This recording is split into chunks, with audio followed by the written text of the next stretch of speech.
Hello and welcome, friends. In Indian economy, we have discussed up till now the basic definition of economy, and we talked about the economic agents as well. And then we discussed in detail the circular flow of money in economy. This is one concept that you also studied in marketing management. Macroeconomics in your second semester. Now, let us move over to the types of economy or the types of different economic systems that we can have. So basically, we have got these three categorizations: ancient economy versus modern economy, open versus closed economy, and market-based versus command and control economy. Now let us try and understand the difference, and let us take them up one by one. Ancient economy versus modern economy. Now ancient, you know what the dictionary meaning of ancient is: old. And basically here we are categorizing the economy into the ancient economy and the modern economy. And it has been noted that the features, the attributes of ancient economy were different, while the attributes of modern economy are very, very different. Let us take example of cultivation, agriculture. You would find that in ancient economy, the agriculture or the cultivation was primarily subsistence in nature. So, subsistence cultivation was practiced in ancient economy. Now, what do we mean by subsistence? See, what do we mean by subsist? Subsist means to somehow make your ends meet, to continue to live. So what is subsistence agriculture? Subsistence agriculture is that kind of agriculture in which the food is primarily grown with the objective of sustaining the individual and the family. So you are growing the food not to sell it in the market or not to earn something from it, but to basically feed your family throughout the year. So that is the meaning of subsistence agriculture. Naturally, in this kind of agriculture, in this kind of cultivation, subsistence cultivation, you would generally reserve the bulk of the produce that you are having for your own consumption or for your family's consumption, while a very minor proportion of your overall production, if at all any, shall be sold in the markets. So this is what subsistence cultivation and subsistence agriculture is all about. Generally, in subsistence agriculture, subsistence cultivation, the yield of food grains, the crop yields are also low, which means less amount of crop is grown in a particular area as far as subsistence agriculture is concerned. On the other hand, if you look at the modern economy, you will find that cultivation has changed from subsistence to commercial. Now, what do we mean by commercial cultivation? In commercial cultivation, most of the crops or most of the produce that you have been able to harvest, a bulk of it shall be reserved for selling in the market and not for personal consumption. So this is the main difference between the subsistence and the commercial cultivation. In commercial cultivation, naturally, that is why you would certainly go for those kind of crops which will yield better returns in the market. So you are not going to grow wheat as far as commercial cultivation is concerned. You might grow tea, you might grow coffee, you might grow cash crops like sugarcane, jute. You might go for crops like cardamom, elaichi. So these kind of items would be grown in commercial cultivation. And it has been found out that while cultivation was primarily of subsistence nature in ancient economy, in modern economy it is primarily of commercial nature. Again, if you look at the ancient economy, even the manufacturing firms, up till now we were talking only about agriculture, cultivation, but even the manufacturing firms, you would find that in ancient economies, manufacturing firms tend to be smaller in size, tend to use outdated technologies, old technologies, tend to have more number of workers, that is to say tend to be labor intensive, tend to have a smaller scope, narrower scope, which means they are able to produce and sell only in a limited area. They also generally are much less conscious about the quality of the item that they are producing, and they are also less concerned about the satisfaction of the customer to which they are selling. While this is not the case as far as manufacturing firms in modern economies are concerned, you would find that manufacturing firms in these kind of economies, they are using the best of the technologies, they are using the best of the resources, they are using the best of the scientific breakthroughs to improve their production process. They are also concerned about quality, they are also concerned about customer satisfaction, and they also produce in bulk. But despite all this, they are far more efficient also, which means they can produce the same amount of output using much less number of workers and much less resources. Now this is the main difference between the manufacturing firms in the ancient economy as well as in the modern economy.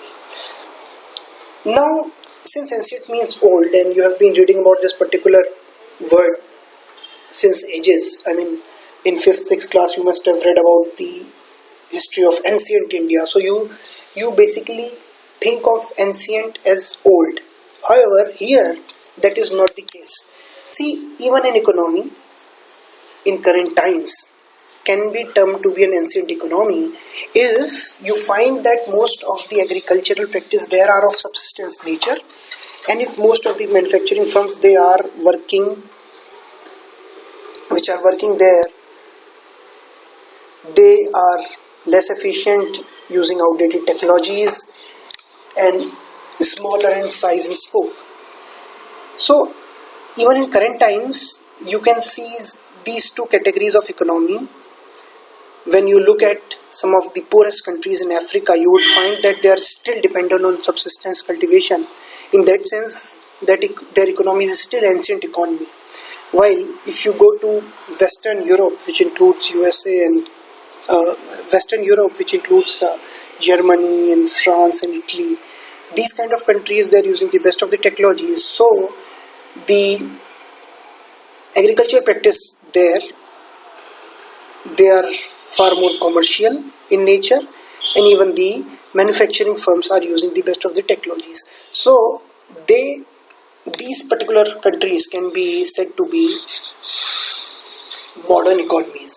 So please don't have this notion in your mind that ancient economies used to be witnessed only in ancient times. No, it's not the case. Even in current times we can have an ancient economy and modern economy, depending on what kind of cultivation and practice they have, and depending on the kind of advancement that their firms are showing. Okay. Now let us talk about open versus closed economy. Now this is another categorization wherein we categorize an economy into an open economy or a closed economy. What do we mean by an open economy? Open economy is one which is well integrated with its surroundings. If you are talking about the economy of a country, open economy would mean that this country is well integrated with its surroundings.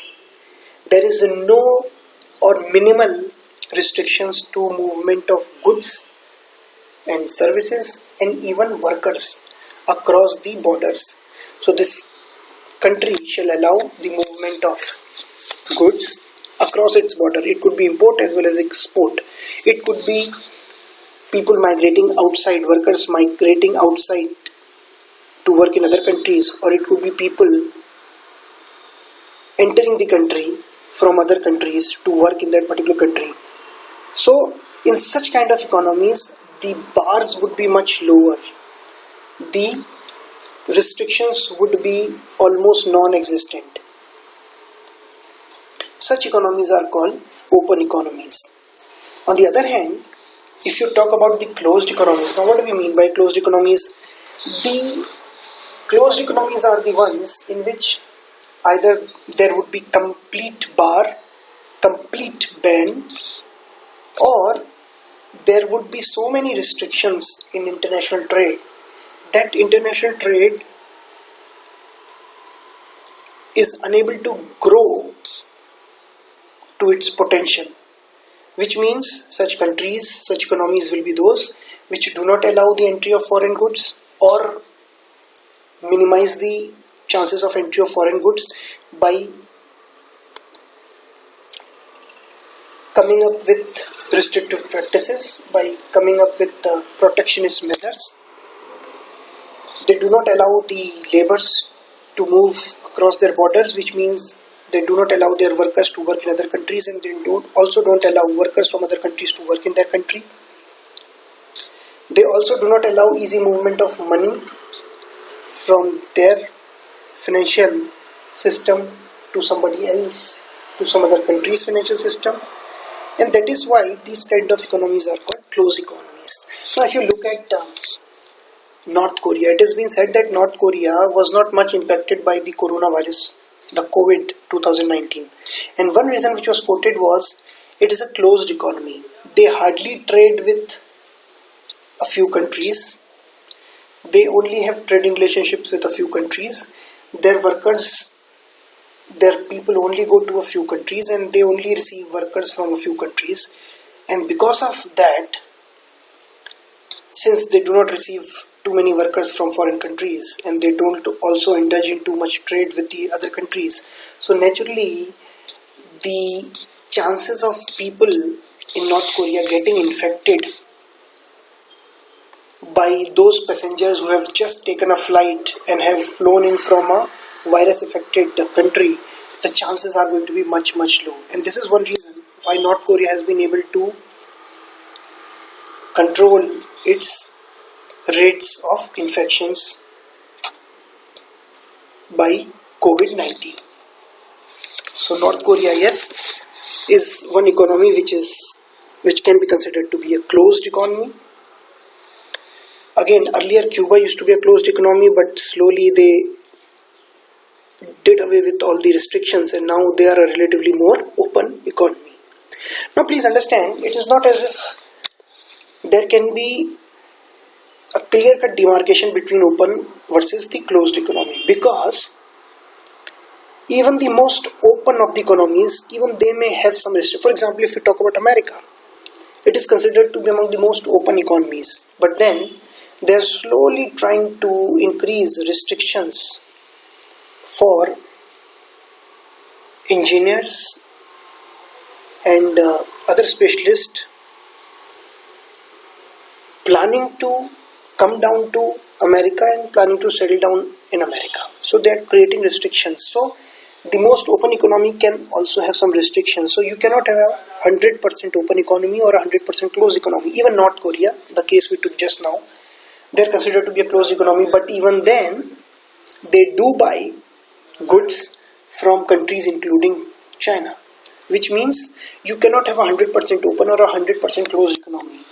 If at all you want to categorize a country into open or closed economy, then what you'll have to do is you'll have to compare that country to some other country, and then you can say that compared to this other country, this other economy, this particular country's economy can be considered to be open or closed.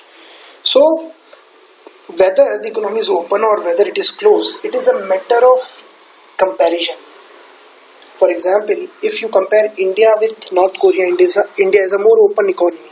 But on the other hand, if you start comparing India with, let's say, USA or let's say European countries of Western Europe, you would find that India is a much more closed economy. So it is a matter of degrees basically, and you can only say that a particular economy is open or closed by comparing it with some other economy.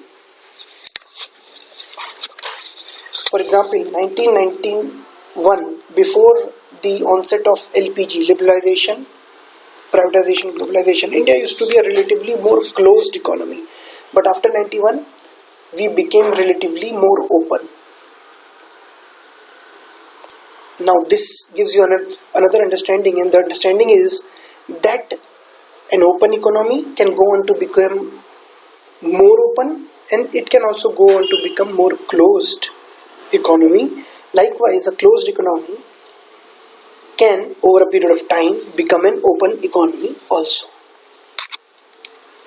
Market-based versus command and control economy. Now, what is the basic difference between the two? In market-based economies,